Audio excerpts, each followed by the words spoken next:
Anav classes में आप सभी का स्वागत है। अपन एक्सरसाइज 1.1 का क्वेश्चन नंबर 13 करने जा रहे हैं। क्वेश्चन देखिए अपने पास क्या है। क्वेश्चन अपने पास ये दिया हुआ है कि show that the relation R define in the set of all polygons और आर इज इक्वल टू, यानी रिलेशन किस तरीके से डिफाइन है। रिलेशन कुछ इस तरीके से डिफाइन है कि P1 वो P2 के साथ रिलेशन में आएगा। कब आएगा? जब P1 and P2 have same number of sides. क्या रहनी चाहिए? P1 और P2 की साइड्स है वो क्या होनी चाहिए? सेम होनी चाहिए, सेम नंबर ऑफ साइड्स। तब अपने पास ये क्या होगा? P1 P2 के साथ रिलेशन में आएगा। तो बोल रहा है ये एक इक्विवेलेंस रिलेशन है। ये क्या है? एक इक्विवेलेंस रिलेशन है। ये अपने को शो करना है। तो देखो, सबसे पहले इक्विवेलेंस है, इसका मतलब ये रिफ्लेक्सिव होगा। क्या होगा? रिफ्लेक्सिव होगा, सिमेट्रिक भी होगा और ट्रांजिटिव। रिफ्लेक्सिव की डेफिनेशन क्या होती है? रिफ्लेक्सिव डेफिनेशन ये होती है कि ए है वो खुद के साथ रिलेशन में आनी चाहिए, यानी सेट ए के सारे एलिमेंट खुद के साथ रिलेशन में आनी चाहिए। तो मुझे क्या ये बताओ, अगर कोई पॉलीगॉन है P1, उसमें जितनी साइड होंगी वो खुद के इक्वल तो होती है। मतलब P1 पॉलीगन की साइड के इक्वल होती है, यानी कि सेट ए के सारे पॉलीगन्स खुद के साथ रिलेशन में आएंगे ही, क्योंकि खुद के इक्वल साइड्स होती है, ये रिलेशन में आएगा।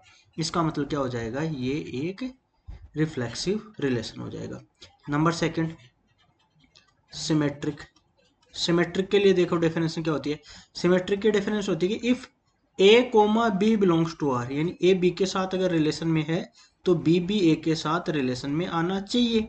मतलब क्या हुआ इस बात का? मतलब ये हुआ कि अगर पॉलीगन में जितनी, अपन बोल रहे हैं कि P1 पॉलीगन है उसमें जितनी नंबर ऑफ साइड्स है उतनी P2 में है। तो क्या अगर इसी बात को मैं इस तरीके से बोल दूं कि P2 में जितनी साइड है उतनी P1 में, तो बात बदल थोड़ी गई। मैं बोल रहा हूं कि P1 में जितनी नंबर ऑफ साइड है उतनी P2 में है। ये अपन ने पहले बोल दिया।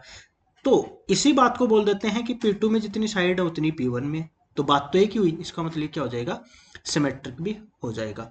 नंबर थर्ड, एक ट्रांजिटिव। कौन सा?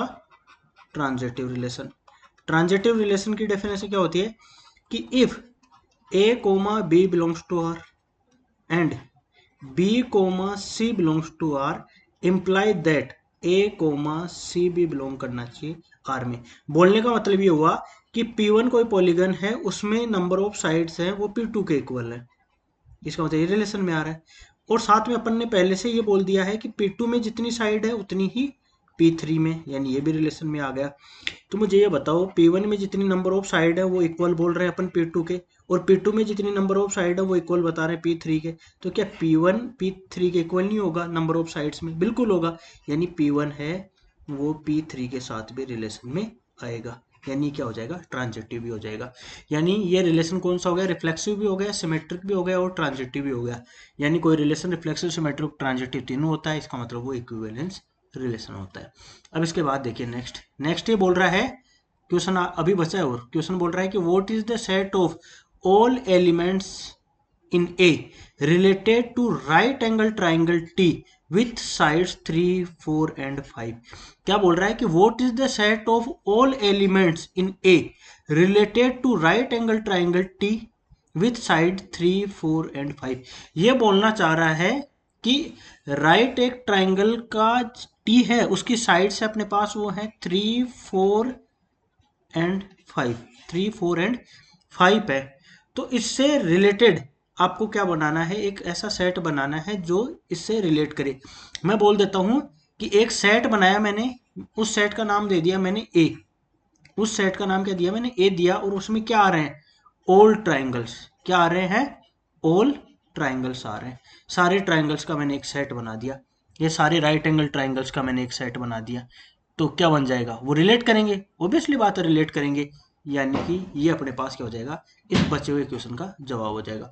आई थिंक मैंने आपको बहुत अच्छे से समझाया। इसके बाद भी अगर कोई डाउट रहता है तो कमेंट सेक्शन में डेफिनेटली पूछिए। और हाँ, प्लीज चैनल को सब्सक्राइब करना बिल्कुल मत भूलिए। Thank you everyone.